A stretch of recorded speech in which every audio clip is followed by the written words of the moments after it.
Eh bien, tout le monde, grande famille de YouTube, comment ça va?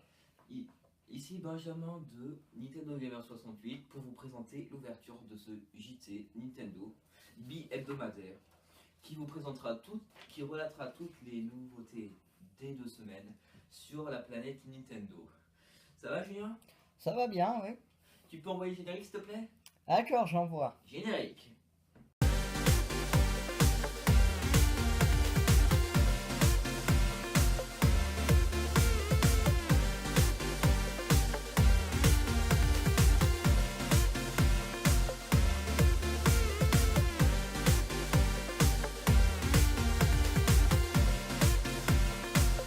Donc en gros, dans l'actu de la planète Nintendo, on va se rendre tout d'abord au royaume champignon où a eu lieu un terrible cambriolage à la banque des pièces étoiles.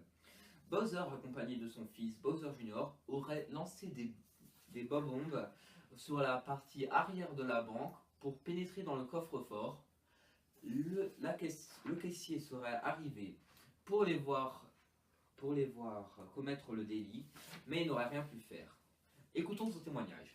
C'était vendredi après-midi, j'étais tranquille, j'étais en train de gérer des comptes, et puis tout d'un coup, il y a le mur extérieur qui explose, et je vois Bowser avec son fils qui arrive, il pointe son pistolet à Billball sur ma tempe, là, et il me demande les clés du coffre, et j'étais obligé de lui donner parce que on voyait qu'il était très vénère.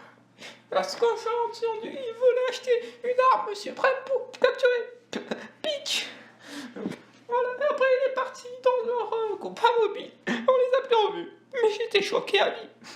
Merci. Et j'ai pu parler, ça fait du bien. Merci beaucoup, Toad. Donc maintenant, la partie réelle. En gros, de l'actu pour les futurs jeux Nintendo, nous avons en novembre de cette année les jeux Pokémon Soleil et Lune, développés par The Pokémon Company, jouables en multijoueur online.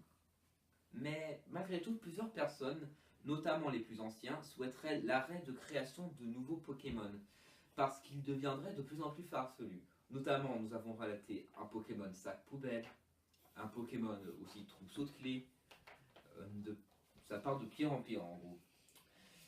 Mais les joueurs ne retrouveraient plus leurs Pokémon d'enfance. Ensuite, nous avons également la sortie du nouveau jeu de Paper Mario Color Splash sur Wii U en octobre. Les graphismes et les couleurs des textures seraient beaux à voir. Les grands fans de Zelda attendent avec impatience la sortie de Breath of the Wild pour mars 2017. Les joueurs auraient peur de perdre leur Zelda au gameplay de quête et de retrouver plutôt un survival game de type Far Cry. Par contre, la taille colossale de la map exciterait d'autant plus les gamers.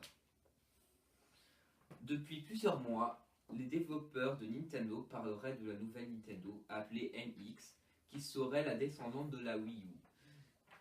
Et elle serait lancée également en mars 2017.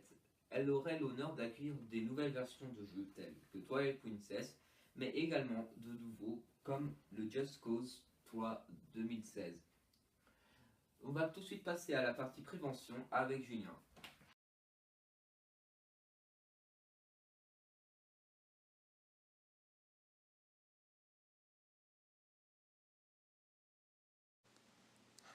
Yo tout le monde, c'est Julien et aujourd'hui on se retrouve pour la partie prévention de ce JT. Nous allons parler des boues. Les boues sont des petits fantômes assez agressifs que l'on trouve notamment dans les manoirs. Pour les battre, il faut avoir une étoile. Mais dans Super Mario 64, dès que vous leur tournez le dos, ils vous attaquent. Il faut donc se retourner pour qu'ils prennent peur et disparaissent. Pour les tuer, il faut faire un salto arrière en leur tournant le dos pour les écraser. On retrouve tout de suite Benjamin pour la fin de ce JT. Merci. Merci à tous et à bientôt. Pour ce premier JT Nintendo. Le montage ne sera pas peut-être super, mais ce sera mieux au prochain, certainement, avec l'expérience. Nous vous prions de vous abonner. Je remercie Julien, notre caméraman et monteur. Merci, merci. Et n'hésitez pas à vous abonner, grande famille de YouTube. Plus on est nombreux, plus on est...